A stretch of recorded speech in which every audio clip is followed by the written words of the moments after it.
What is going on, everyone? It is iMac234 and today I finally have it, my Manglers Toten review. And guys, honestly, I've been really excited to share this one with you guys. I have played this map a huge amount. Obviously, as you guys know, on my Twitch channel, I speedrun a huge amount on this map. I probably have somewhere around 700 or 800 attempts on the map already, and I just love mostly every second of it. And for this map, I really wanted to make sure I got over the honeymoon phase, because I feel like on D Machine and Firebase, I had a huge honeymoon phase of those maps, and I made the reviews during that honeymoon phase, and I wanted to make sure that I was over that and not jumping the gun on Firebase saying it's like an 8 out of 10 or 8.5 out of 10 that I gave it, because right now, personally, I would not give it that good of a grade. But anyways, forget Firebase, forget D Machine. This is Manglers Toten, guys. Let's get into the review right now. Let's start with the stuff that I really like, and let's freaking get it.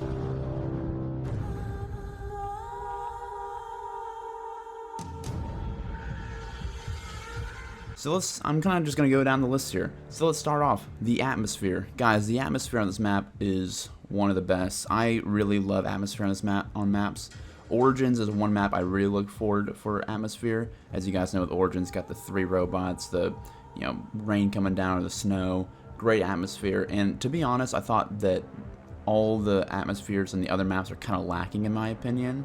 And this one just takes the cake. I mean, once you spawn in, you feel like you're in this, huge, vast city of Berlin. There's, multiple levels to the map. There's a lot to explore, and I just feel like that when you enter the map, you can just feel it with the starting music, the zombies coming in. It's all dark. You got the flashlight. I just feel like that the atmosphere to start off and to end the map is just incredible. Now let's start talking about Klaus. So let's talk about the good of Klaus. I think Klaus is an awesome addition to zombies. I just love things that have good personality in the map. I love hearing his quotes. He's actually one of the more funnier, AI robots we've ever had. I really liked Rushmore.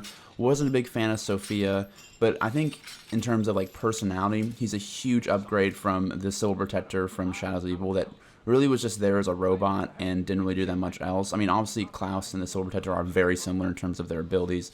They kill zombies, they can revive, they can do other stuff.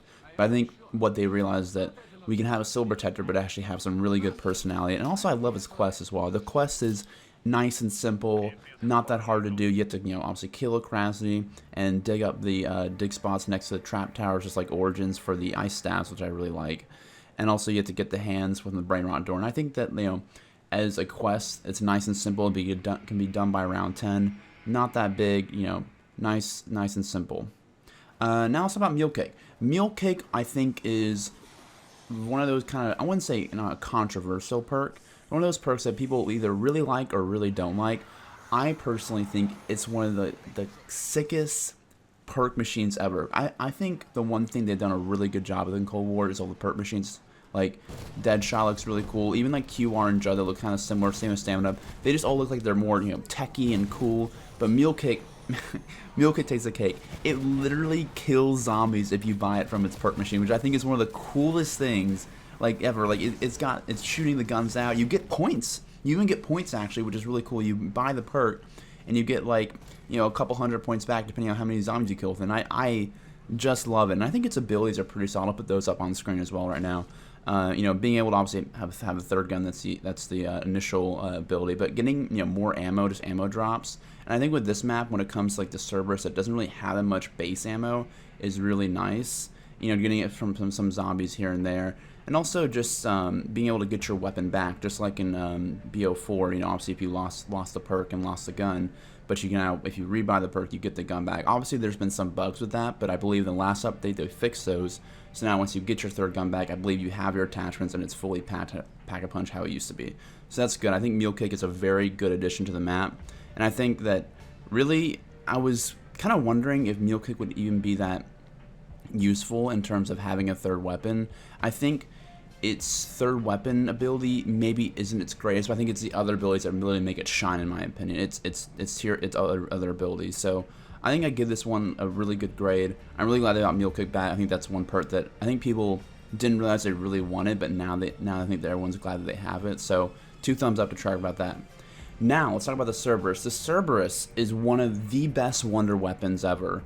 and I think we can all agree it's easily the best wonder weapon in Cold War Zombies without even a question.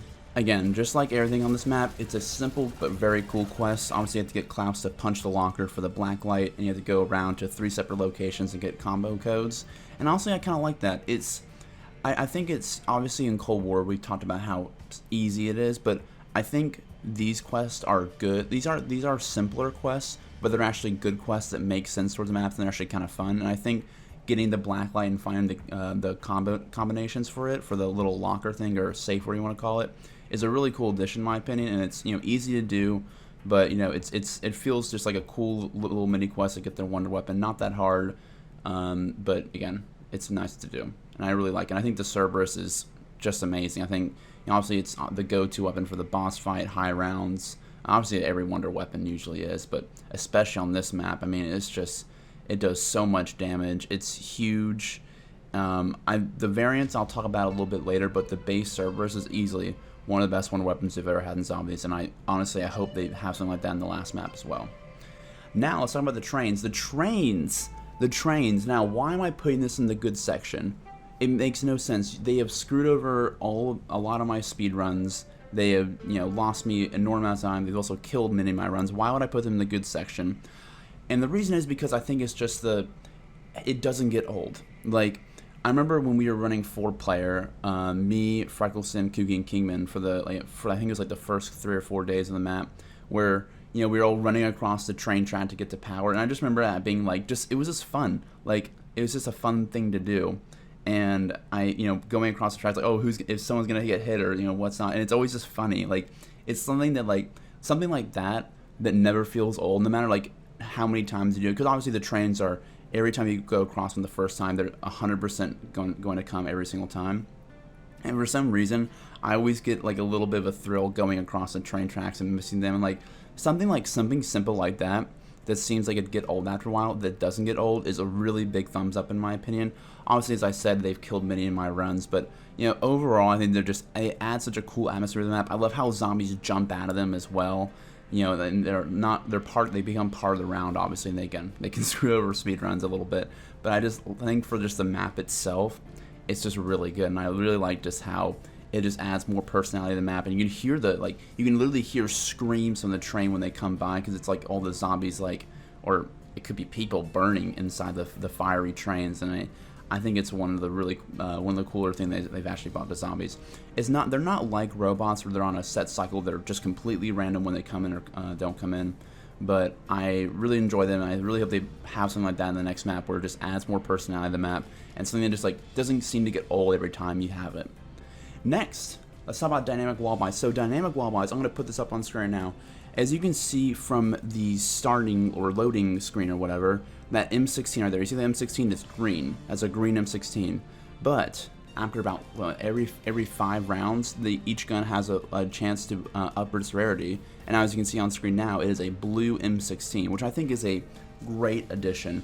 I think that wall buys in general have been pretty useless in Cold War. Like, everyone just uses their starting weapon, and that's it. But with the addition of being able to put on a blueprint to a weapon if you get it out of the box or you get it off the wall, is huge in my opinion, as well as its dynamic wall buy, because now I feel like that, you know, in a later round, if I wanted to get, you know, another gun or something, I can just grab it off the wall. It's gonna be legendary rarity, and I can just pick it up. Don't have to worry about, you know, using salvage on it or whatnot, because I feel like that's why people didn't get it, was because they had to upgrade the gun more. But now, since with the dynamic wall buys, they don't have to do that. If you're on a hike, usually if you're on like round 30, most of them are already purple or legendary at that point. So I think the dynamic wall buys are a huge get. I still don't know if dynamic wall buys are still a play in Cold War, but at least they've given people a reason to think about it. Because initially there was no reason to think about it. You would never get a gun off the wall because you couldn't get your own attachments on it, and the rarity would never go up from, you know, a blue or a green or sometimes purple potentially. But now they've actually given you a reason to even, like, at least think about it, which I think is a good step in direction. They might do something new with it. They could do something else with it, but they might just have the dynamic wall buys and the put on a blueprint for a box or wall weapon. Which, you know, if at the end of the day that's the case, then okay, you know, that's that. But I think just making us even think about it, when initially I gave wall weapons zero use, or even really box weapons, to be honest. Now I actually have a chance, to grab a weapon from the box. And if let's say like I get a gun gold and I want to change my gun or whatever, you can easily do that. Just grab a gun out of the box or grab a gun from the wall. It's already going to be purple or gold, and you're good. There you go. Next, let's talk about the mini bosses. So the mini bosses, in my opinion, this was a hard one to think about, because I remember when the trailer came out and we had Krasny Soldats, and I was like, Krasny's, we have them in Outbreak. I think that the Panzers are much better in my opinion, but that's whatever. I think they actually fit this map really well in my opinion. I don't know why. It just feels like that whenever a Krasny comes in, it feels like it fits well with the Berlin style. I feel like in Outbreak it doesn't really fit the style of Outbreak, even though like I know Outbreak's a more open world where it has every type of zombie imaginable. But I in my opinion, I just think it works much better on Mauer, and I'm really glad they bought it back, because initially I was like, I wasn't really sure, but now I'm confirmed that this was a really good job for them to bring it back. And I don't know if they made it stronger or not, or they made its targeting system better, but I feel like it's just a much better boss now for some reason. Now the Disciples. The Disciples are one of the coolest looking boss zombies we've ever had. It's a floaty dude. It goes around, it actually spawns other zombies, makes them faster and a little bit more strong. Not like the water zombies per se, not where they do a lot of more damage and they're really super strong. They're just a little bit of a buff, not that big of a buff, a little bit buff. And I love their like vampire blood sucking ability, you'd call it. I don't know. Like they suck your blood away with their hand, like some magical being or whatever. I think they add a lot to the map in my opinion, and honestly I think they're just really cool. Like they're just really cool looking. They got the faceplate, they got the little hoodie on and everything. I think it's one of the cooler design bosses they made. And I think it's a good addition to the map. Kind of keep you on your toes a bit. I just love like the idea of a flying zombie. Like obviously we've had parasites and everything in the past, but I think this one's like a legitimate good one where it can go from one place to another really quick, but it's also not like just some completely BS boss zombie that just destroys the map, and I don't think it does that for this map for sure. Next, the Tormentors. The Tormentors, honestly, we talked about Krasny's. I'm going to talk about Manglers in a second. We talked about Disciples. I think these are the hardest bosses, mini bosses in the map, because it's not for their health or whatever. It's their post explosion that really kills you. It does 75 damage per explosion if you don't have armor on them. I think it's about 29 to 31 damage with armor. And to be honest, I think they're the toughest, because if you have 2 or 3 that are close and they blow up, you're in trouble, to be honest. Like obviously if you don't have any armor, you're screwed. And like I think you have to think about them the most more than a Mangler or a Disciple or a Krasny, because they're the ones that do the most damage. And if you take them out from far away, they're not that big of a deal, to be honest. But I think with the zombies, not excluding the Tormentor rounds, which are pretty easy in my opinion, with the zombies, they're pretty good. They're very difficult, and I think that's really good that they've added a boss zombie that adds more difficulty in that. That's not just a way to get more ammo or something. You actually have to think about them and kill them and whatnot. So I think 2 thumbs up for Treyarch on that. Really like their design. Really like their Ethereum crystal base, how they look, and also that they're very difficult. They can be annoying, just like every other boss zombie and zombies, but I really like them though. They're really good. Now, let's talk about the Manglers. The Manglers, I'm kind of on the fence about this one. I think the Manglers are one of the best mini-boss zombies we've ever had. And, I love their cannon. I love their Captain Hook Claw and how they look and everything.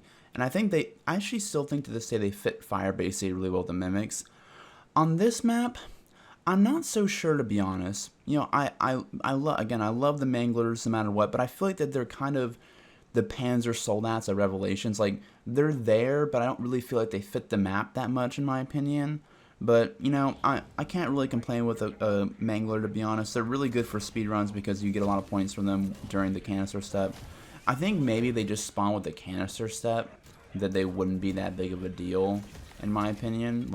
But I feel like that when they come with the rounds, I'm just like, they're just kind of there to be there. And I feel like they just kind of threw me in there at the last second. And I'm still on the fence about it. I'm like neutral of them being in the map. I'm not, it's whatever to me. It's cool. And honestly, they have megatons of mimics with the Easter egg step. And honestly, I don't really mind those, to be honest. They're those like the upgraded versions of those mini bosses. So I think those are fine. But really, just for the main mini boss of the map, you know, I'm okay with them. It's okay. I'm more of a neutral with the Manglers. Now, let's talk about Pack-a-Punch. The Pack-a-Punch in this game is really cool. Not just for, you know, the quest to getting the Pack-a-Punch is super simple. You just turn on power, go up the zip line, and go and turn on power and kill a disciple or maybe two, depending on if you're in co-op or not. And to be honest, like, I'm always cool with simple Pack-a-Punch quests. Like, getting the Pack-a-Punch on should be a thing you should be able to do on your first attempt ever on a map, unless you like somehow die or something. But you know, everyone should be able to get the Pack-a-Punch on their first go on the map, and I feel like this map does a really good job of that, making it simple, easy to do, and also the Pack-a-Punch camo, guys. The Pack-a-Punch camo on this map is sick. Like I remember getting it the first time, and I was like, oh my god! Like I just assumed that they'd have the same Pack-a-Punch camo from Firebase and The Machine. They're like, you know what, we're going to switch it up a bit. And I'm so glad they did because, man, each tier is different but, like, similar in the same. And I love it. I absolutely love it. It's just mind-blowing how crazy it looks. And the tier 3, oh my god. The tier 3 Pack-a-Punch might be one of the coolest looking camos we've ever got in zombies. It's like to me, it's better than Rev's. Like, Rev has really good pack camos. I think these are better than Rev's in my opinion.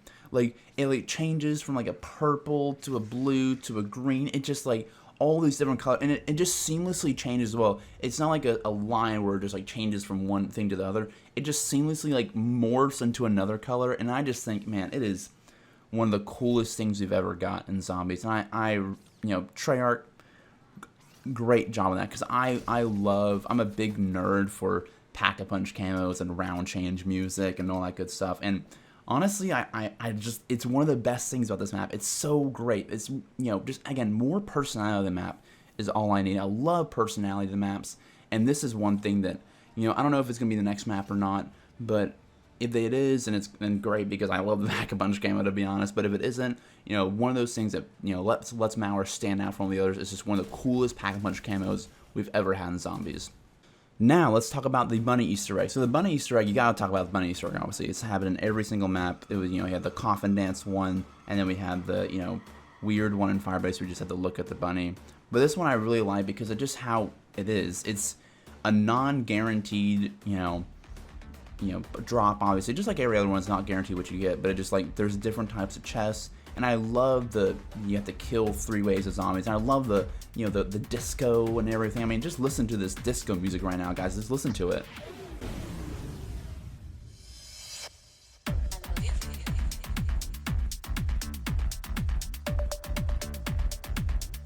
You know, you got that bopping in the background while you're killing these zombies. You know, you got Manglers coming in and all that stuff. Then I just like how each wave, like, you know, the music just changes just a little bit, and the, you know, you're pumped up and everything.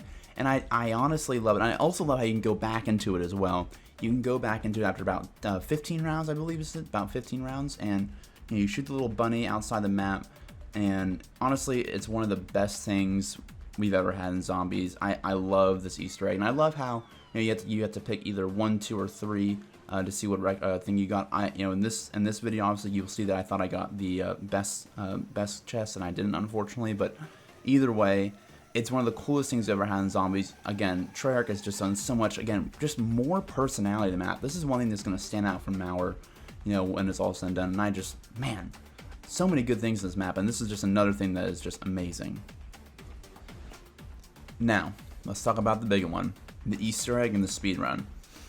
Mauer easily, without a question, no doubt, undeniable, has the best Easter egg in Cold War. And there's no question about it, in my opinion. There's really no question. You've got, you know, everything in the map really flows well together. Obviously, you have to use the Wonder Weapon, the Cerberus, to get stuff for the headgear for Klaus. I think a couple things I'd change is maybe not have Klaus as involved. Also, you have to upgrade him. He has to punch the wall. You have to get him to stop the train and all that stuff. But I really like just the quests. Again, all the Cold War quests aren't really that hard, to be honest, but I just love how it's really speedrun friendly. It's a good egg, but it's on the simpler side, obviously, but there's good stuff in it that make it feel fun. You know, you have to do the canister step, which I think is a really cool step, you know, with getting the Tempest in. And I think it's, you know, it's a really good egg. And I, you know, playing it for the first time, I thought, you know, oh, it's just really good. I didn't know how much replayability it had, but the more I played it and the more I did a speedrun of it, the more I realized that, like, if an Easter egg can be optimized really well, then it's a good egg in my opinion, and then also makes a good spear. And I feel like the D Machine Firebase, obviously they're optimized, but like their optimization is just not as fun, I think, as getting the 2-in-1 with Klaus. Because I remember when me and Scotty were, doing rigorous testing on the map when the Easter egg released for like 10, 14 hours or however long we were in a call together, and thinking about ways to optimize, and just the 2-in-1 Klaus being able to punch the wall, get him to upgrade was honestly one of the coolest things I feel like I've done in speedrunning. It's a cool little optimization tactic that makes the map infinitely better. Because if you had to like get Klaus on like 3 times or something, the Easter egg speedrun would be really slow, and you'd be waiting there forever to get Klaus on. It would just, I don't think it'd be that fun, but the 2-in-1 Klaus is one of the coolest things for a speedrun I think we've done in a long time. And I just like the egg. It's a good egg. It's really cool. You use the train tracks, and there's no train track RNG. I was afraid there was going to be a train track RNG when it comes to it, but there's no train track RNG. You just pull the lever, put Klaus in front of it, he stops it, all good. And, I love the uranium step as well. It's really cool how you have to use the zip lines to crash the uranium together to make a little rock. The Mimics and Megatons, as I talked about earlier, I think they're serviceable on that step. They're okay. It's fine. But, I really just love that step. And, again, now, let's talk about the boss fight. Guys, Valentina as a boss is one of the best bosses we've ever had in Zombies. It really reminds me of the dragon and Nikolai boss fight from Bagheera, because you can do it. You can be able to do it. But there's definitely ways to mess up that boss fight. Valentina's got 3 main attacks. She's got her crystal attack, which I think is her best. She's got the Tormentor attack and the wipe attack, like the eye from Voyage, basically. And I think, in my opinion, that it's one of the best boss fights there. And guys, again, the music. I've talked about this a lot already, but just listen to this boss fight music. Just like how just incredible this boss fight music is. Just listen.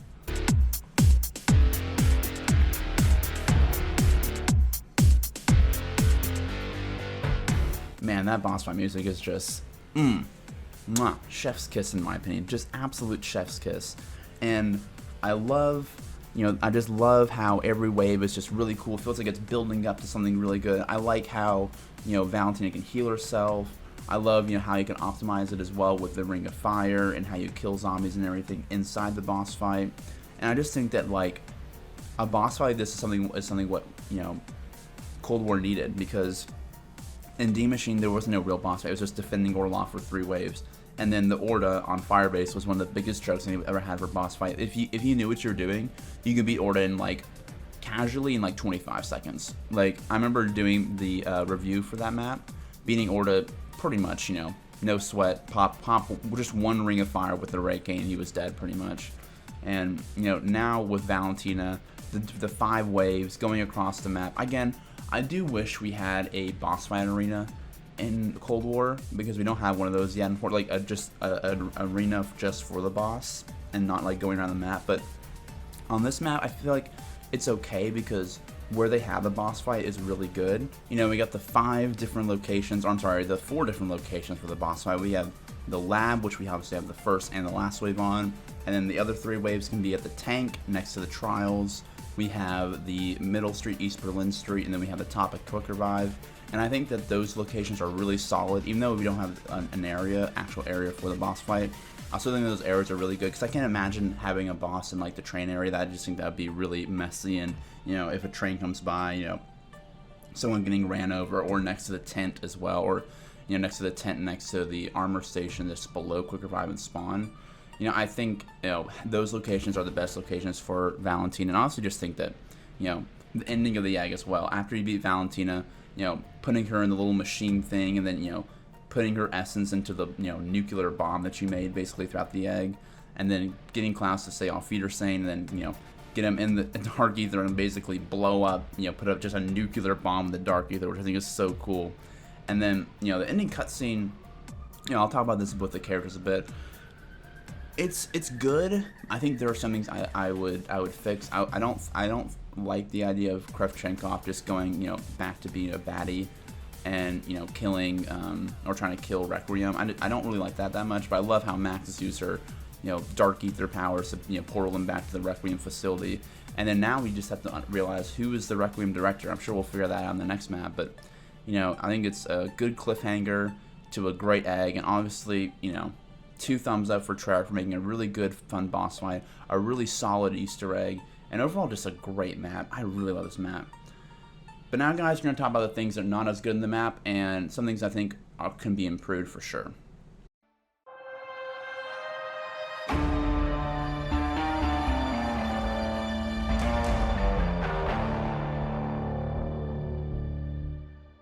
Alright, so let's talk about the characters in the map. Obviously, we are captured by Omega, and the main person that is, I would say, guiding us is Kripchenkov. In this map, the one thing I guess we're still saying some good, that he doesn't really guide us as much as, Weaver did in the original, and the D-Machine and Firebase eggs. I really like him in the map. I just like all his quotes and what he says and whatnot, but I'm not a fan of the side characters. Like, obviously we've had Dr. Gray, Dr. Strauss, and Major Carver, and I think those guys are very solid, but I don't really like Gorev and Jaeger, in my opinion. I think Peck is okay, but I think Gorev and Jaeger aren't good. I think Gorev's just like this, fun general that, just is kind of there to tag along, it feels like. And then Jaeger, like, I mean, if you did the second Outbreak egg, which I, again, do not like, one of the worst eggs I've ever done, in that egg, he kills 8 scientists and says, like, for Omega, for the motherland, or whatever. And in this map, he's some bubbly scientist, like, making all these jokes and all this cool stuff. And I'm like, this is not the Jaeger that just, committed, homicide, basically, on 8 scientists that were going to go to Requiem. Like, it just feels like that his character was just shifted so dramatically from the second Outbreak egg to Malware. I was just like why is he like this? And I think that I don't like, if he was some hardcore scientist or whatever, then I would still be like, okay, that's fair. He's in character, he's hardcore and all this stuff. But now I just feel like he's some bubbly scientist making all these funny jokes, or trying to make funny jokes, basically. I'm just like, I don't like that. Like, I don't like his character. And again, Gorev, not that great. Peck, I've always thought was kind of annoying and nosy, but I think that's kind of the point of the character, to be honest. But again, Kripchenkov, good. Side characters, not my favorite. Now, let's talk about the big one here. The updates and just how they've honestly made the map worse since launch. When the map launched, I did not crash once. I experienced very little glitches.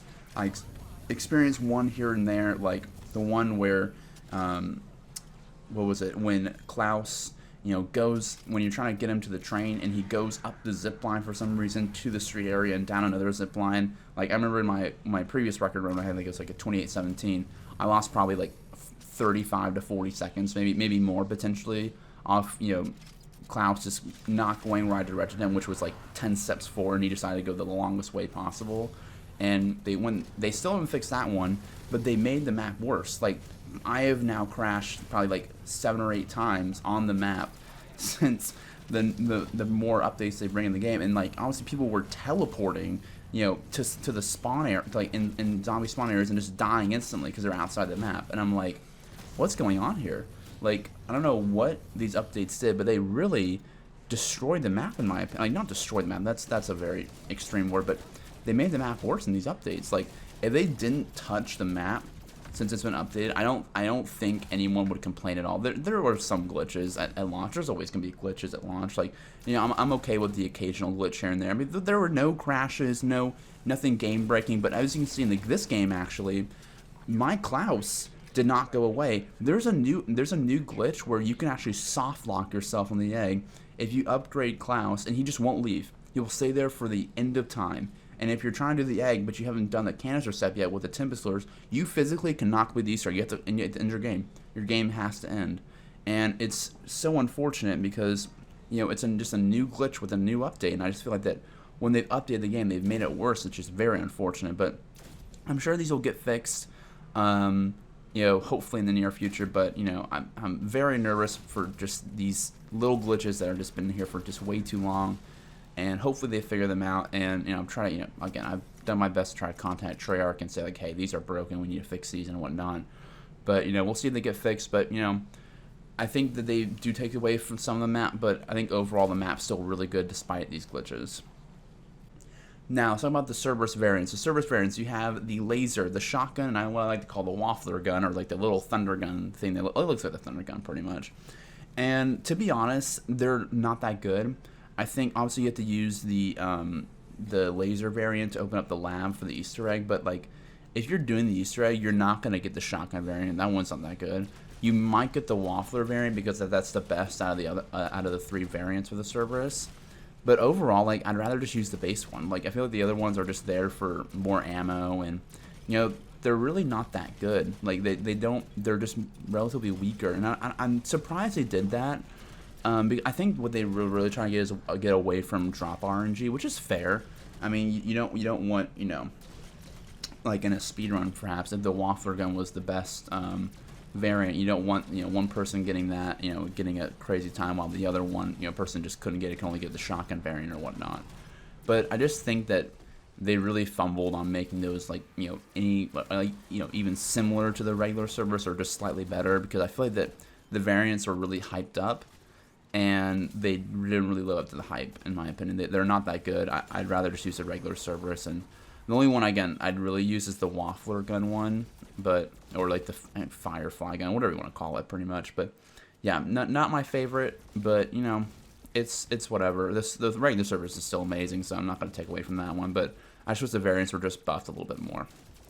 Now, the one thing I had not talked about is the Casimir. Now, why would I put the Casimir in not as good category? Because it's actually really good. Like, I've used it, and it's so freaking good. It actually kills a huge amount of zombies. The problem is, though, is the cost, the drop rate, and how many you can hold. You can only hold one of these bad boys, and honestly, I think you should be able to hold 2, in my opinion. And they're 2,000 salvage. That is super expensive. And honestly, like, I don't blame them for making it that high, because, like, if it was, like, you know, 1,000 or 1,500, it would be spammed relentlessly. But I feel like that it's so expensive that, like, despite how good it is, people don't really want it, and then you can only hold 1. When, like, I'd rather hold, like, you know, 4 decoy or 3 or 4 decoy grenades. Like, I just feel like that it's just not as good as the other things, because you just can't hold that many. They cost too much. And honestly, I've only been able to get it from the ground about 2 or 3 times since launch. So that just shows you that I've killed, what, you know, probably thousands of zombies on Malware, and I've only got it 2 or 3 times. That just shows you how rare it is to drop from the ground. Like, so that just makes it not as good, but it's killing, and how it looks from the Gersh device is really cool. You know, it's basically just a Gersh just in a small little ball, basically, instead of a big old, you know, disc. But yeah, I still think it's really good, but I just think the costs and, you know, that you can't hold that many really holds it back. And honestly, I'd rather just use something that's a little bit cheaper and just does probably not as good, but, you know, slightly, like, probably like 35% not as effective, but just not as expensive as a Casimir. But guys, that is going to do it for the review. Thank you guys so much for watching. This has been a really long one, actually. I'm 35 minutes into recording with this one. But obviously we'll talk about more in the future. Obviously, we know what's coming in Season 5. We got Death Perception, we got the tank coming in, we got new map for Outbreak, and that's, you know, whatever. I think Death Perception is going to be a really good perk. I know a lot of people were really upset that Death Perception is coming back. You know, a lot of the people that, you know, didn't really play BO4 that much didn't like it. But I feel like when it comes out, it's going to be really good. People are going to like it.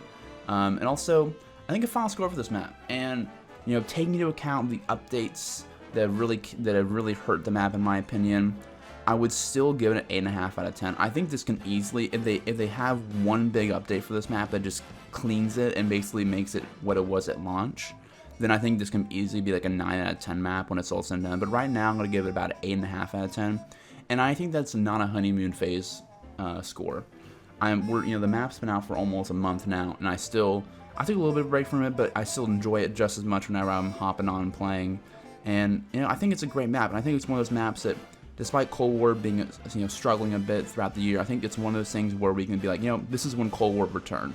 This map got us hyped up for the next map, for the final map, whatever it's going to be. And, you know, anything that comes in the future, I think this map has done a really good job of stepping in and giving us something good right now while we wait for another Zombies map to come out. And I think that, you know, a lot of the maps have died out pretty quickly.